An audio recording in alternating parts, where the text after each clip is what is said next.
Okay. Với nãy chọn periodic trends in properties, periodic trends in properties in the periodic table kan zir do na. Ta chọn periodic table akhan and properties from atomic size te ionization energy kan tiang chi te khang ho ba khan non-metallic character, non-metallic character, electronic affinity khang ho kan zir do na ni. Now moving on to next slide. Ama sebera chon valency chung chai kan zir ma sebera valency dang lam da ni. Valency kha class 9 kan zir to a hi chemistry chon apoi me valency hi a definition hi valency is the combining capacity of an element ti kha ani me a ha valency omza da zirin chemical reaction akhar element kha a reactive nge a non reactive kha chud na ni chuan valency chud da ni formula om ve ta chu valence electrons outermost shell electron om kha long ei to ta la hian lom ta pahni om ta hian tla hian paret om the kan ta entenan ta hian pathum lo om ta se if valence electron jo pathum tin ani ta hian if valence electron is less than 4 then valence is valence here valence chu 3 tin ani mai class 9 kan zero vek to hi ma se valence ka pali ain tam ta se entenan ta hian pali panga paruk lo ni ta se then valence is 8 minus valence electron tai chona valence chu 3 ni to lovin 8 minus is that omkha 1 2 3 4 5 6 6 oma valence chu true ti na ni ta hian cho periodic table a khan ting e chhut dan kha valency is same in a group a chon in angvek a valency ka hey group 1 ani hey 1 ni veka group 2 ka 2 ni le vek helai transition elements an te mo tla hi transition element hi chu valency hi multiple ne pakhatai tam hi chu ka zeri don lowa representative element so chu ka na zer don hey group 13 ania pathum hen valence electron zai da pathum theu an ne pali theu panga theu paruk theu pasare theu pare a valency zo kan shedon chuan hey le 3 tleng hian hen valency ni chuan group 14 na po heng ho po hi let me change my pen color hey group 30 then ta 14 15 16 17 18 a group zat mo helai hi a valency ka 4 la ni ta ni chuan heta tang hian valency ka 8 minus 5 ani tawang hey valency 3 ani anga hey 8 minus 6 2 lo ni anga 8 minus 7 1 ta hian 8 minus 8 0 hey chu 2 ania 8 atanga pai ngai lo hey chu ka sei tong khan shell khat ba ka nei lo wa helium khamo shell khat ba nei lo kha chu outermost shell mi khan ne top mai chuan 2 to subtract ve thung to 2 minus 2 ni 0 yang hoi 0 vek anin valency chu kha valency big dang lam dan ni aom zia chu I increase tia kan phe khan I increase ni 1 2 3 4 4 thlen ve la kala decrease le 3 2 1 0 valency increases by 1 across the period till 4 then decreases by 1 4 thlen khan increase hey 1 2 3 4 then 3 2 1 0 chuan group a chuan ang vek hey 1 vek ani valency 2 vek 3 vek 4 vek 3 vek ani le 2 vek ani le 1 vek ani le 0 ni le vek kha valency biga trend om dan chu ni now atomic size hey apoi mo lut tuk me ni he da tang hian engkim adang hi kan chu chuak do la chu van lu do ngai thang chu hi atomic size here in metallic character effect ionization energy effect non metallic character electropositivity electronegativity khang zong zong ka atomic size here determine ani atomic size ama sabena definition enge atomic size atomic radius kan ni chu the radius of an atom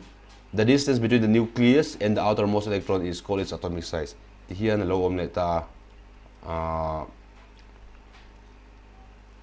hey nucleus kan ta chuan tia antinan let's take the example of sodium true ani don tro kha ta hian 8 alo ta 1 2 3 4 chuan 11 ani wangin atomic number kha outermost chuan pakhat om ta ni chuan atomic size kan ti chu helai hi ni helai nucleus le outermost electron inkar distance ka oh he distance hi this is called your atomic size or your atomic radius le periodic table adang lam dang kan soi to atomic size kan thre to tu ge lian tu ge te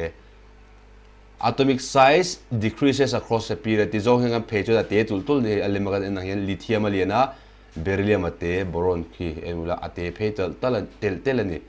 chuan a group a ero chuan alien thatul tul thung ani hydrogen lithium alien thatul tul sodium potassium rubidium cesium hetlai po ama group b ga chuan helium neon argon hen thala alien tul tula ti zo hena pheya ate tul tul thung kha kan soi fe lo ang eng wang nge kha ni ti a slide a hen kha achan kha jiak lem lowa e a soin ga soi do na chu chu uluk de ni ngai thang le group by chon a chiang hal mai ya len tul na chan ga chan chu hydrogen hi ka ngai to chu hydrogen chu the tiang hi nia pakhat shell khat cho nei lithium a hian shell hi nei ta ne 2 1 oh he shell hi nei ta lian chu ban helai a he chu alo lian nge do di kha chiang hal mai ta sodium a po pathum nei to a 2 ka jiak to lo meng 80 to pong oh one shell thu mai to ha potassium shell li rubidium shell nga shell ru a shell kha increase thak zela wang khan helai distance kha chu alo increase zel ta ni ti khan he da bo helium neon argon a po khan nan tho shell khat shell ni shell thum shell li shell nga shell ru ni a shell zat a shell kha increase tlat a wang khan a size po kha increase ani kha chu hre thiam har wak lawa a dot le period ta khan enga ti kan phe khan a te tul na chan shell kha chu zat reng to ni period a kha chon mo and then period number 3 sodium magnesium aluminum hi lo entela sodium magnesium aluminum hi an shell za le nang vek sodium hi ke ka je to meng 2 8 1 ania magnesium kha 2 8 2 he shell thum thol ne aluminum po 2 8 3 a shell za chuin ang vek to enga ti te tul na chan hemi refia thiam tu rian science one kan zir tur zo hi tu na kalo soi lo ngai ni ni kan la zir man chia lova electricity kha electricity zap tara hemi fil fian hi om ta ni chu ulu de lo ngai tharu atom lem kha he nucleus kan ti electrons lem kha zia le potanga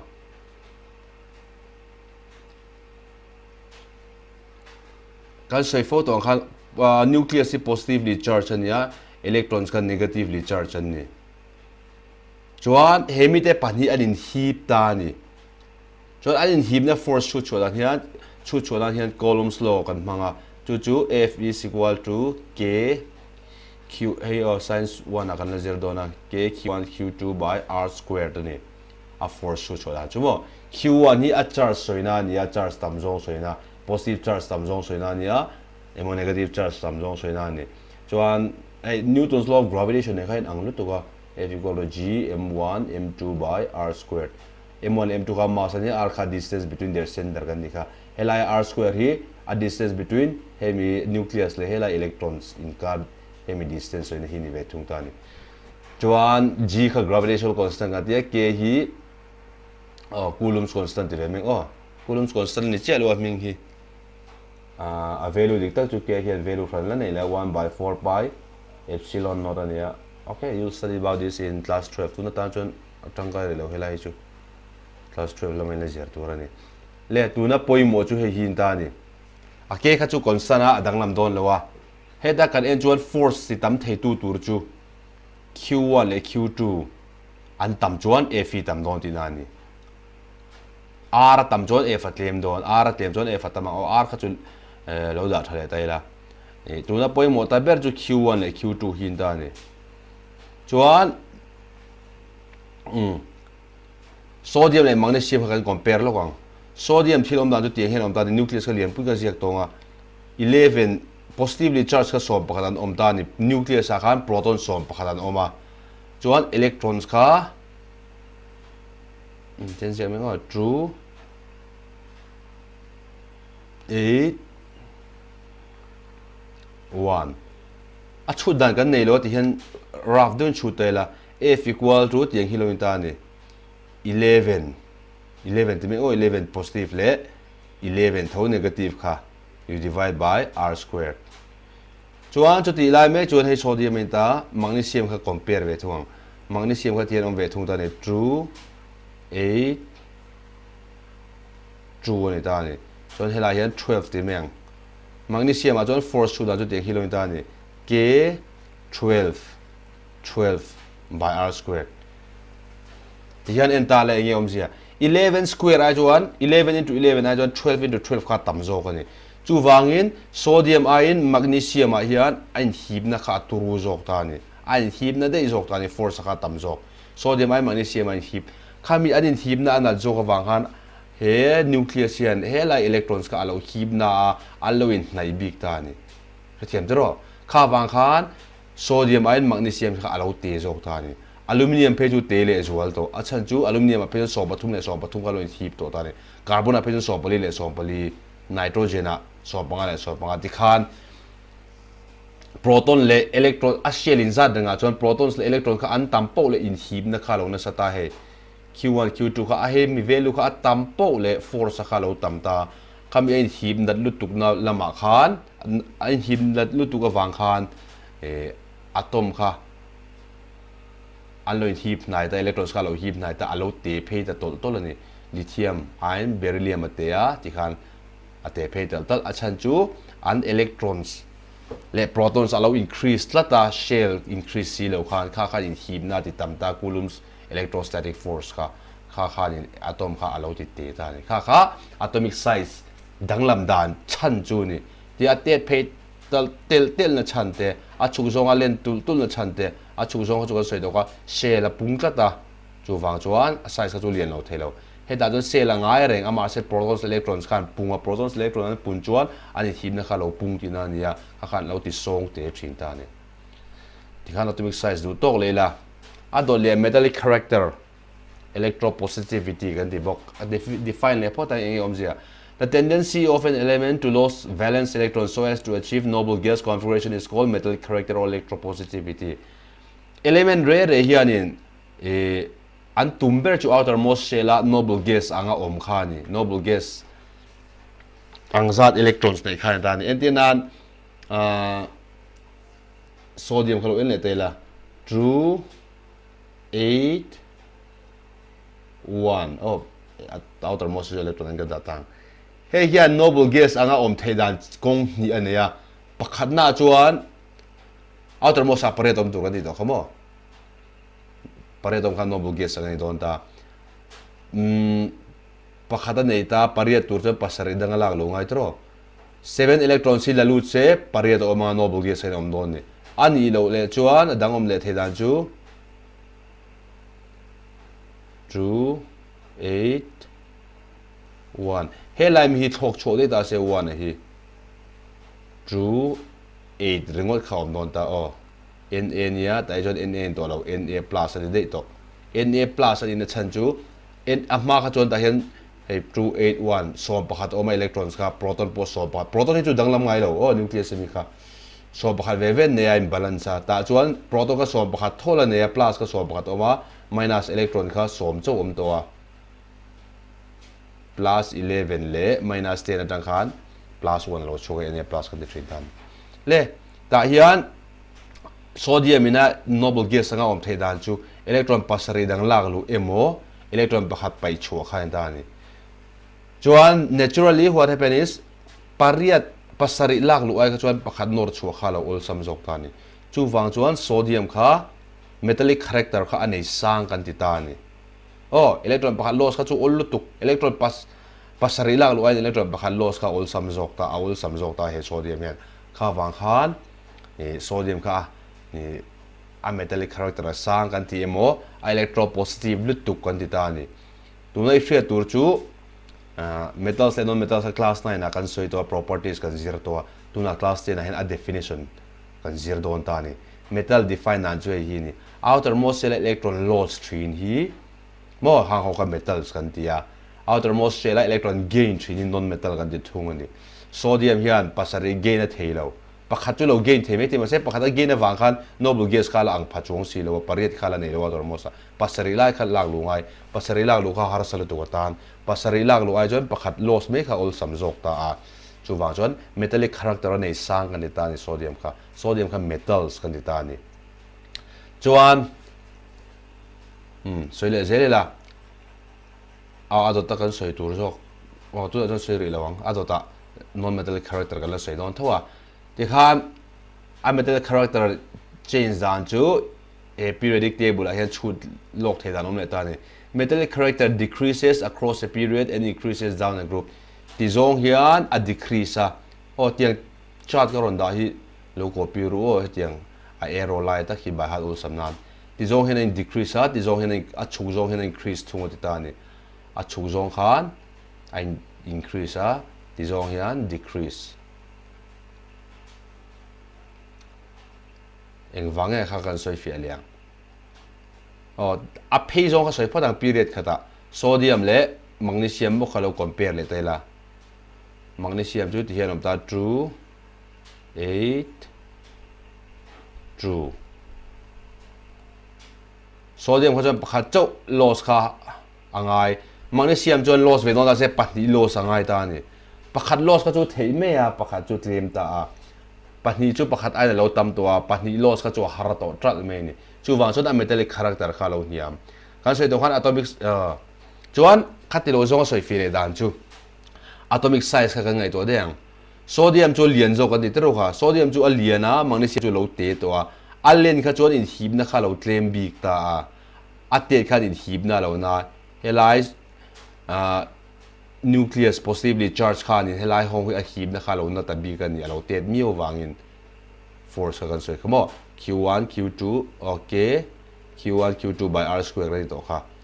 r เตรียมนั่นน่ะจน f ตัดมันนี่ไหมเฮ้ยมังนีเซียมก็ไซส์เตียอันฮีบนะข้าเรานะตา force ข้าเราตำตาจูวางจวน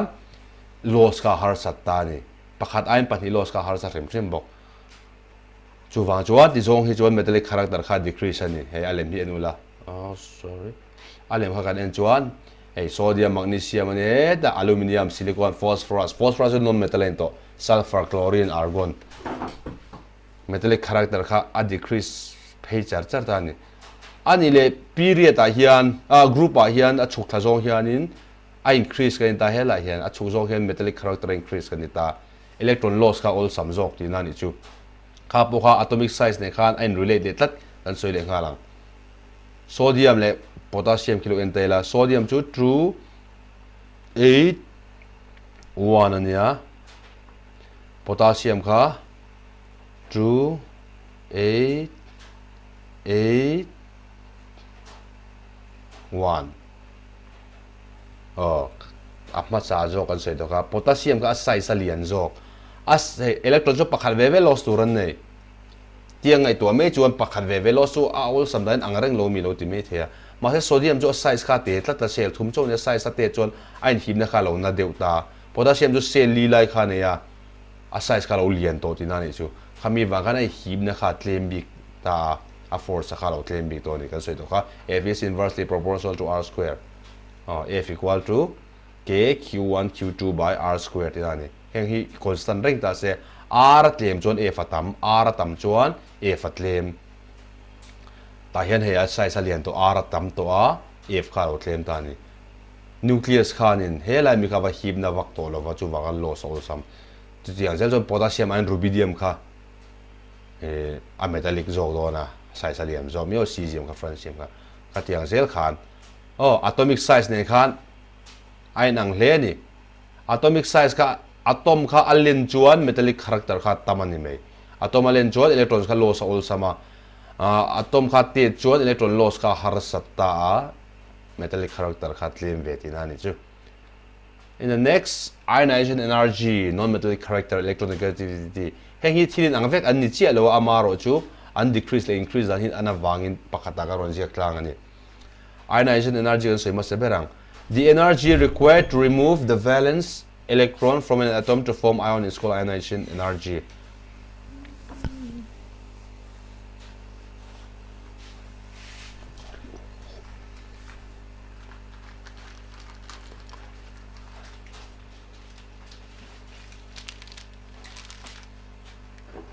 sodium kha sodium le tuna chun sodium le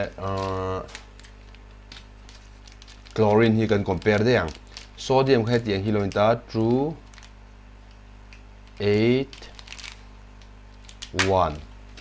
chlorine kha true 8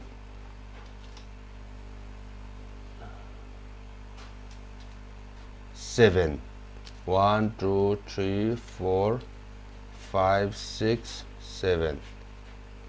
ionization energy chu he outermost shell electron nor chuana na energy ngai ama khan a chuang wat thebik lo energy kha chu mamo veri van nor chua kha ngai tharui kha ngai ta ni chuang a ma mi ga soidom bo khan pakhat nor chuange ol samang pasari nor chu kha ngai tu tala pakhat nor chu kha ol sam zo don chon a size bo kha ngai to leng sodium chu liana chlorine chu te ta ni alen chuan ein him na khat lem kan di to kha alen chuan ein him na khat lema nor chu kha ol sam chlorine a chuan a lo te to a size kha atam me baga lo te to a nor chu kha harasata ni chu wang chuan ionization energy chu chlorine khan nei tam ta ni energy ma mo za da kha nei tam ta lo to ta chlorine chu wang chuan ionization energy chu te kan phe hian a increase phe char ni sodium chu nei ma mo tlem lo to energy kha chlorine chu energy kha ma mo tam lu tuk ta ionization energy chu increase ta te jong kan phe hian chuan period here group a hian en ting e kal dan hydrogen atanga francium thlengi lo in le taila ta po ko soi photo in a size ka lian thatul tul kan di to kha a size alen thak tul tul chuan electron nor chu kha all electrons nor chu kha all tol ani chu vai electron nor chu all tol ti om je chu electron nor chu na khan energy kha mo tlem tul ti na ni chu vai ionization energy chu a chuk zong hena decrease ta ni a chuk zong khan a decrease a chho zong increase ani tho ani chu kha ionization energy bi ka dia metallic non metallic character non metallic character ve thung hi kan define lo kang metallic character opposite kha nia metallic character a kha chuan electrons accept thena property kha non metallic character kan ni ta ni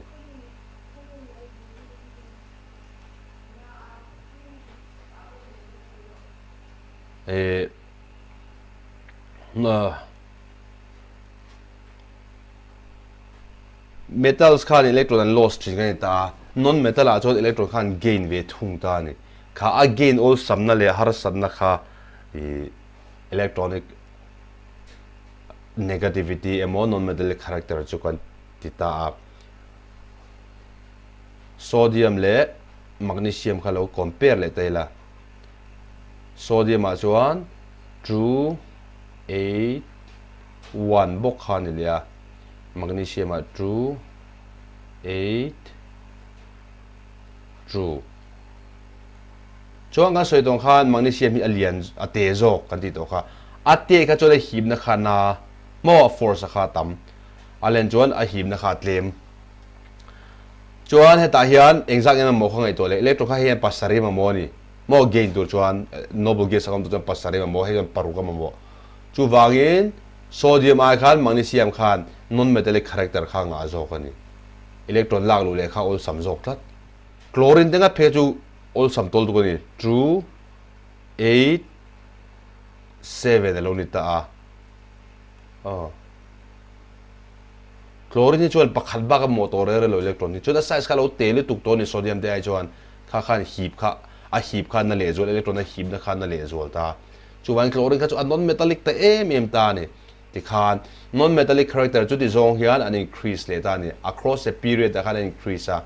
chon down a group a khan an decrease le thung ta ni okay electronegativity ka chu soi ngai lo kha khai na nga non metallic character ne the tendency of an element to gain electrons so as to achieve noble gas configuration is called non metallic character or electronegativity chlorine khan electron pathama mo oxygen hin electron pathni ma mo nitrogen hian pathum kha ka hriat bok tur ani an mo za da kha outermost shell an electron nei za kha pare da tang subtract la kha an electron ma mo za chu ni noble gas angan om thei dan tin a size atomic size khan a influence le tat atomic size ka allen chuan